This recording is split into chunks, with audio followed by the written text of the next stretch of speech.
This is Chapter 7 called flip-flops. Up to this point, we've been talking about sequential logic gates. Those are timing and memory device type of gates. This type of gate we'll talk about flip-flops come in three different varieties. We wire them in three different ways. Counters, shift registers, and memory devices. Counters we will talk about in the future. Shift registers we'll talk about shortly, and then memory devices we'll talk about shortly again. The first type of flip-flop we want to talk about is called the RS flip-flop. The RS flip-flop gets its name of a reset and a set, or we call it a set-reset type of flip-flop. This is the block diagram of it. Basically, remember the bubbles mean active low input, so this has to be, if you put a 0 here, this means that this thing will be active. If you put a 1 here, this means it will not be active. Q is just your output, and this is the complementary of this Q. So if we look at the truth table, if we want to set that RS flip-flop, we put S as 0 and R as 1. That means Q goes 1, and then Q not goes 0. Now, if we want to reset the flip-flop and clear it, what we do is we stick a 1 on S and a 0 on R. So we put S as a 5 volts and R as 0 volts. So that means that the reset, now we're resetting it. So basically, you're resetting Q. The hold will actually, if you put a 1 and a 1 here, this will actually, whatever you had in the output in the previous state, whether it's this one or this one, it'll be that. So if we had the set and then we put a hold on it, that means that we have a 1 and a 0. Now you notice that we can use this as a memory device, as a memory storage device. If this is a storage memory device, that means we have 1 bit of information. Something about the RS type of flip-flop is that we can actually set these flip-flops up to as memory devices. So we can set up a bit, we can set up a byte, we can set up 4 bits, we can get 8 bits, 16, we can set up as many as we want. All we have to do is keep adding the amount of RS flip-flops to the circuit. Now, the name flip-flop comes from the fact that we're actually taking the output of the first NAND gate and driving it back to the second NAND gate, and likewise, the second NAND gate back to the first NAND gate. So this is where it gets the name flip-flop, because if we're taking the output and flipping it back to the input, so flipping it back and forth. A good example of a RS type of flip-flop is what we call a debound circuit.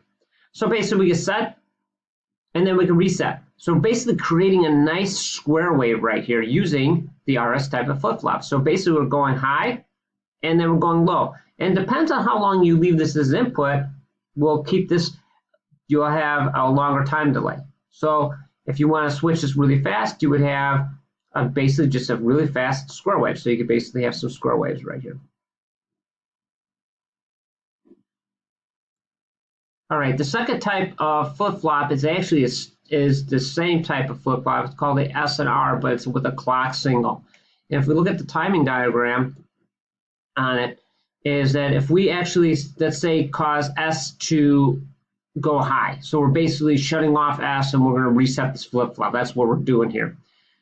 So if we put S high, you notice that the Q does not go on until it reaches the rising edge of this clock pulse. Once it reaches this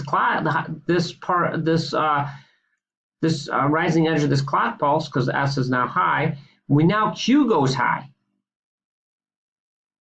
So if Q is going high, when is it going to go low? Well, if we look at this, this actually comes off when we're shutting it down. So it waits till we get to this clock pulse right here. So now it actually is still waiting to see what happens, right? We haven't really done anything to it. All we did is drive this low. But look what happens with R. R now goes high right here. Well, we have to wait for this guy to actually go high at this rising edge. Now we can actually drive this low. So again, we have to look at the rising edges of when we are setting and resetting these flip-flops, and only when Q will go high or low, only on the rising edges of it. That's why these timing diagrams are very important. I'm not going to talk about the Q naught because the Q naught is just an opposite state. It's the opposite state of it. So the second type of flip-flop is called a D flip-flop. This is the basic block diagram of the D type of flip-flop.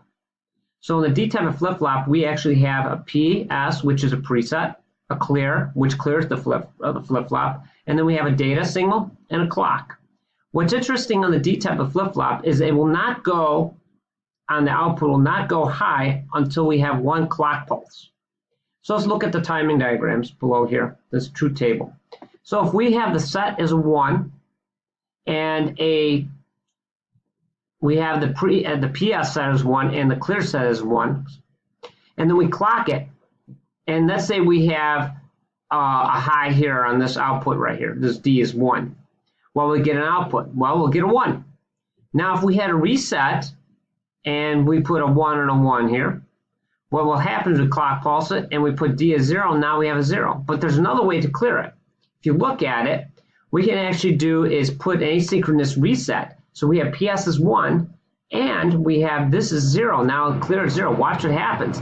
This 0, this Q goes 0. So we can actually clear this D type of flip-flop by putting a clear signal in here. You're probably asking, where's the P, the PS? Well, that is right here, and that's your preset value. So if we put a preset value of 0, that means this is active. Whatever's on here is going to show up out here. That's what this is. That's what this X means. It doesn't matter. So if we have a 1 here, it's going to show up over here. The next type of flip-flop we're going to talk about is the JK flip-flop. The JK flip-flop gets a little bit more complex, but this is not that hard to understand. What's interesting in the JK flip-flop is that we have a data, a clock, and another data. We have two data lines. We have two data lines, and then if we have a clock signal on it, depending on what's on these data lines, something will appear out over here. So let's look at what happens here. Let's say we're going to do a hold. So if we do a hold and we clock it, and J and K is 0, there will be no change on the Qs. But if we want to do a reset, what we can actually do is clock it, and then we'll have a J0 and a K1. And then after we clock it, you notice that the Q goes 0. Now if we want to set it, what we do is put J as 1 and K is 0. And now what we do is clock it. Now if you look at it, Q goes back to 1. And then we actually have Q naught goes to 0. And if we have J and K as 1, this is called the toggle, and it changes to the opposite state. So if it was in this state, it would be flipped. So this would be a 1, this would be a 0. So if we look at this type of JK flip-flop, this block diagram, you notice that we have the clear and the PS. Well, clears the flip-flop, and then the preset value is actually what we're going to put in either in the J or the K. So let's look at what happens here. Let's say we have a hold. We have a 1 and a 1, and we clock it. Well, there has to be, and let's say that J and K is 0. There's be no changes. But let's say we have a reset situation. So we have a J and the K right over here is a 0 and a 1. You notice my presets are all, my clears right here, all 1s. Well, that's because we don't want anything to occur. We don't want these to be active. So that's why these guys are not active. So if we want to have a reset situation, that means this is resetting it. Then we'll put it's J is 0 and the K is 1. There's a 0 and a 1. Now if we have a set, we have put a J is 1 and the K is 0. That means that when we hit the clock it, we'll have a 1 in the opposite. We'll have the 1 in the output. And the toggle, basically we have a J and a K, and then we this will flip it between the 0 and the 1. So we just talked about 3 different types of flip-flops, the RS, the D, and the JK flip-flop. Now, remember I was talking to you about the keypads, and then we have an encoder, decoder, and an output display. There was one part to it that I did not really talk to you about, and that was the 4-bit latch. We know what an encoder does, and that could be a keypad encoder, which would be such as a 74C922 keypad encoder. So basically you punch in some numbers, and this encodes it, and then what we get is 4 bits out. So this 4-bit latch, what we talk is, if we look it up, is 7475. So if I look up at 7475, and this is that latch, bistable latch, let's see, put it up. So if I put this bistable latch up, this is all the pins. So basically what we're doing here is we're using D flip-flops right here. We're using some D flip-flops. See, there's a D flip-flops right here, and we're storing 4 bits of data. So we can actually take 4 D flip-flops and get 4 bits of information out. So if we want to, remember there's 4 bits coming out of here, well, we could do a 4-bit latch using some D flip-flops, store that information because we want a 7, but store it in here. And now we can decode it, and they'll stay a 7. Up here, if once we release it, it releases to a 7. It doesn't hold it. So in order to hold this number 7, we have to use a latch. And those latches, this case we can use as a D flip-flop. Can we use an RS? Sure, we can use an RS. But normally what we use is a lot of D type of flip-flops on that. All right, the last part of this is the Schmitt Trigger. Schmitt Triggers, just what they do is they take an input signal and they clean up it so it looks like it's a square wave. We've already done some work with Schmitt Triggers in some of the labs, but the symbol for a Schmitt Trigger is this little symbol right here. It is not an inverter. It is not an inverter. All this is a Schmitt Trigger is a wave shaping or cleaning up. It just cleans up the signal so it's nice and smooth output. So if we put in a square wave over here that's really choppy and has noise on it, the Schmitt Trigger should clean it up and be nice and clean for the output.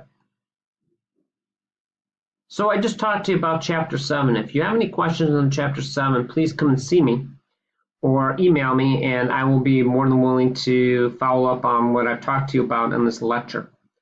Again, this is Chapter 7, and thank you very much.